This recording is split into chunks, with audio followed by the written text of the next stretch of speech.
Over the past few decades, our understanding of how early life experiences shape long-term outcomes has deepened significantly. Central to this shift is the growing body of research into adverse childhood experiences, commonly known as ACEs. The concept of ACEs emerged from a pivotal study in the United States in the late 1990s, which identified 10 categories of adversity experienced before the age of 18.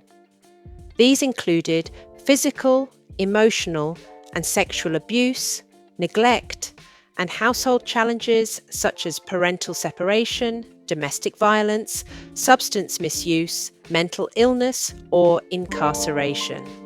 The study revealed a powerful dose-response relationship. The more ACEs a person experienced, the greater their risk of poor health and social outcomes later in life. Since then, UK-based research has built on these findings, exploring how ACEs manifest across different communities and how they intersect with structural inequalities.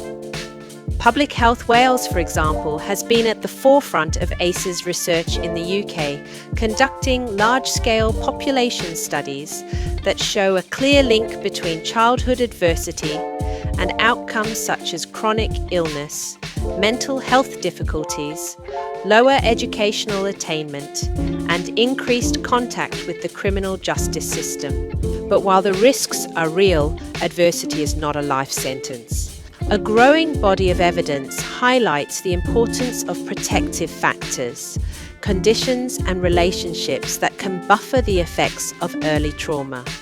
These include the presence of at least one stable, nurturing relationship with a trusted adult, access to trauma-informed services, and environments that promote safety, predictability, and emotional regulation.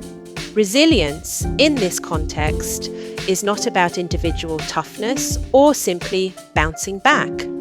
It is a dynamic process shaped by relationships, environments, and opportunities.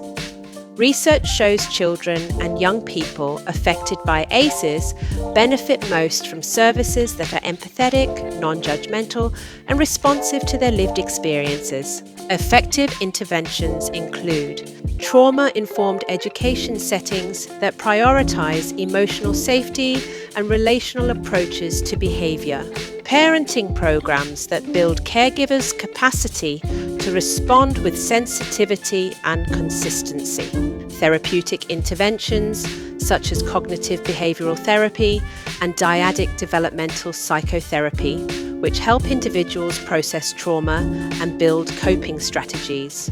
Community-based initiatives that foster connection, belonging, and access to support. Importantly, these approaches are most effective when embedded within systems, schools, health services, social care, and justice that are aligned in their understanding of trauma and committed to relational, compassionate practice. As our understanding of ACEs continues to evolve, so too does our responsibility. We may not be able to prevent every instance of adversity, but we can change the way we respond. By investing in trauma-informed systems and nurturing protective relationships, we can help individuals not only survive adversity, but thrive in spite of it. For more information, get in touch with Trauma Informed Solutions, a J3MS consulting company.